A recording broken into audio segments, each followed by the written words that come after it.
இயேசு கிறிஸ்துவின் இனிதான நாமத்தில் இன்றைய ஆவிக்குரிய சிந்தனைக்கு உங்களை அன்புடன் வரவேற்கின்றோம்.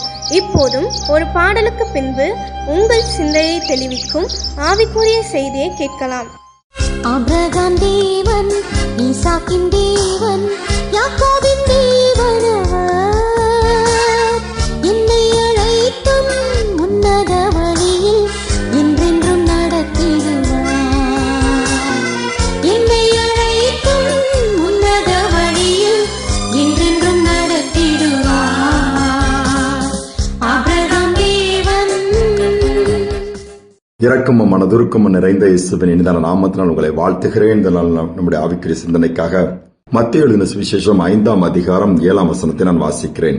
இரக்கம் உள்ளவர்கள் பாக்கியவான்கள், அவர்கள் இரக்கம் பெறுவார்கள். நமக்கு இரக்க குணம் இருந்துச்சுன்னா நம்ம பாக்கியவான்கள் என்று ஆண்டவர் சொல்லுகிறார். பாருங்கள், நம்முடைய ஆண்டவர் இரக்க குணம் உடையவர், அவர் இரக்கம் உள்ளவர். அவரை குறித்து அவருடைய இரக்கங்களுக்கு முடிவில்லை என்று புலம்பல் புஸ்தகத்தில் வாசிக்க முடியுது. அதோடு மட்டுமல்ல, அவர் இரக்கமும் மனதுருக்கமும் நீடிய சாந்தமும் மிகுந்த கிருபை தயை நிறைந்த தேவன் தான் நம்முடைய ஆண்டவர். நாமும் இரக்கம் உள்ளவர்களாக இருக்க வேண்டும் என்று சொல்லி விரும்புகிறார். ஆபிரகாமுக்கு தேவனுடைய கண்களிலே தயவு கிடைத்தது. ஆபிரகாம் நிமித்தமா அவன் மகனாகி ஈசாக்கு இரக்கம் கிடைத்தது. அது நிமித்தமா ஆபிரகாம் யாக்கோபுக்கு கிடைத்தது. வரிசையாக பாத்தீங்கன்னா ஆபிரகாமின் சந்ததிக்கே இரக்கம் கிடைக்கிறது.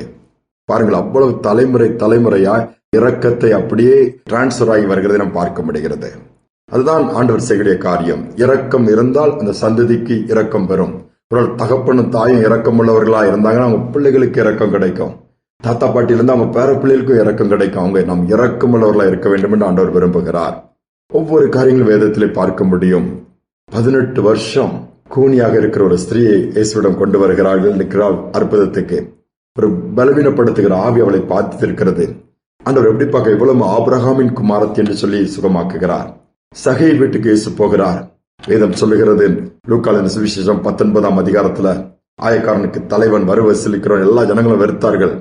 ஆனால் ஆண்டவர் பார்க்கும் பொழுது, நீங்களாம் பாவி என்று சொல்லுகிறேன், நான் இவனை ஆபிரகாமின் குமாரனாய் பார்க்கிறேன். அது நிமித்தமாய் இறங்குகிறார். ஆபிரகாமை நினைவு கூறும் பொழுது அங்கு அவனுடைய சந்ததி என்று சொல்லி இரக்கம் பாராட்டுகிறார். அன்று ஆபிரகாம் இரக்கம் செய்தார். ஆபிரகாமுக்கு கர்த்தருடைய கண்களில் இரக்கம் கிடைச்சது. இரக்கமுள்ளவராய் மாறினார். இரக்கத்தை அந்த சந்ததி பெற்றுக் கொண்டே இருக்கிறது. அயல்நாடு ஒன்று நடந்த ஒரு சம்பவத்தை நான் சொல்ல விரும்புகிறேன். ஒரு நாள் படிக்கிற ஒரு பையன் கஷ்டப்பட்ட சூழ்நிலையில படிக்கிறான். அவனுடைய மற்ற நேரம்லாம் கொஞ்சம் நியூஸ் பேப்பர் வீடு வீடாய் போடுகிற அந்த நாட்கள். அப்பொழுது அவனுக்கு அதுல கிடைக்கிற காசு படிப்புக்கு உதவியா இருந்துச்சு. அந்த சூழ்நிலையில அவன் என்ன பண்ணா, போட்டுட்டு இருக்கும்போது கொஞ்சம் டயர்ட் ஆயிட்டான்.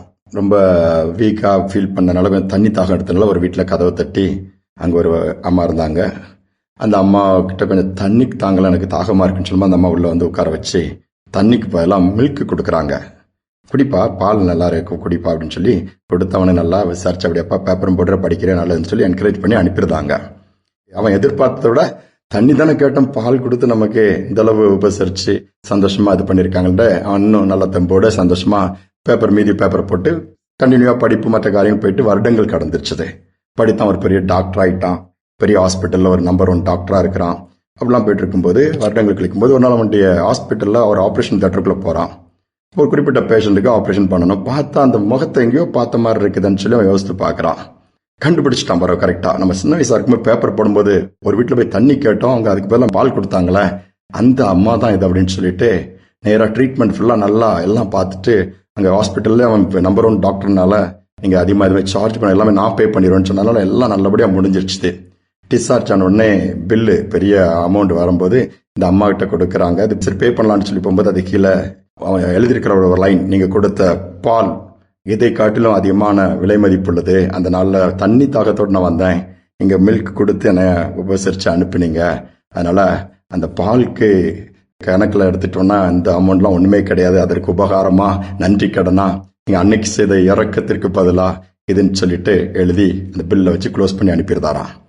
அவங்க தான் அந்த அம்மாவுக்கு புரிஞ்சுதான். ஆமா, ஒரு தம்பி வந்து கேட்டானா என்ன பண்ண ஆச்சரியப்பட்டாங்களாம். இரக்கம் உள்ளவர்கள் பாக்கியவான்கள், அவர்கள் இரக்கம் பெறுவார்கள். எத்தனை உண்மை. ஆச்சரியமா அந்த தாய் ஆண்டவருக்கு நன்றி செலுத்திட்டு, அந்த டாக்டர் அந்த தம்பிக்கு நன்றி செலுத்திட்டு நல்லா சுகமா வீட்டுக்கு போனாங்களாம். ஒருவருக்கு இரக்கம் செய்யும் பொழுது அந்த இரக்கம் மீண்டுமா நமக்கு திரும்பி வருகிறது. எவ்வளவு அற்புதமா ஆண்டவர் நடத்துகிறார். இன்று நாம் ஒரு தீர்மானம் எடுப்போம். நம்ம இரக்க குணம் உள்ளவர்களா இருக்கிறோமா? இல்ல கடினமான இருதயத்தோடு நான் இப்படித்தான் நான் எதுக்கும் இறங்க மாட்டேன், என்னெல்லாம் எதுவும் மயக்க முடியாது இப்படி சொல்லிட்டு உட்கார்ந்துட்டு இருக்கிறோமா? இறங்குவோம். இரக்கம் குணம் உள்ளவங்க தான் பாக்கியவான்கள். அவர்கள் தான் இரக்கம் பெறுவார்கள். இந்த இரக்க குணத்தை பெற்றுக் கொள்வோம். இரக்க குணம் உள்ளவர்களா இருப்போம். நம்முடைய சந்ததிக்கு கர்த்தர் இரக்கம் கிடைக்கும்படியாக செய்வார். ஜெபிப்போம். அன்பின் தகப்பனே, இந்த நல்ல நாளுக்காக தருணத்திற்காக நன்றி செலுத்துகிறோம்.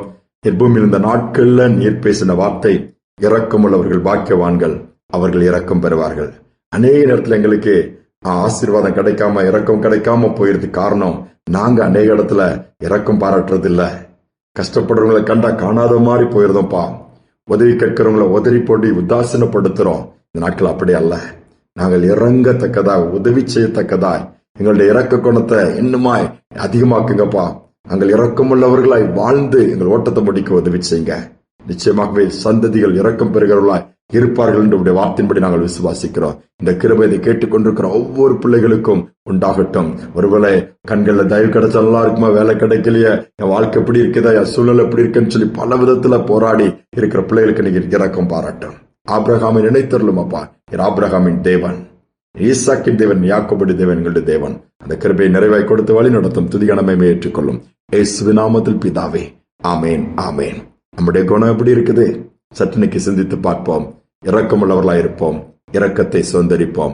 சிந்தனையோடு நாளை தொடர்வோம். மீண்டுமாய் நாளை தினம் சந்திப்போம். இரக்கம் உள்ளவரே, மனதுருக்கம் உடையவரே, இரக்கம் உள்ளவரே, மனதுருக்கம் உடையவரே, நீடிய சாந்தம் பொறுமை அன்பு நிறைந்து வாழ்பவரே, நீடிய சாந்தம் பொறுமை அன்பு நிறைந்து வாழ்பவரே, என் இயேசு ராஜா ஸ்தோத்திரம், என் இயேசு ராஜா ஸ்தோத்திரம், ஸ்தோத்திரமே ஸ்தோத்திரமே உயிருள்ள நாளெல்லாமே, ஸ்தோத்திரமே ஸ்தோத்திரமே உயிருள்ள நாளெல்லாமே.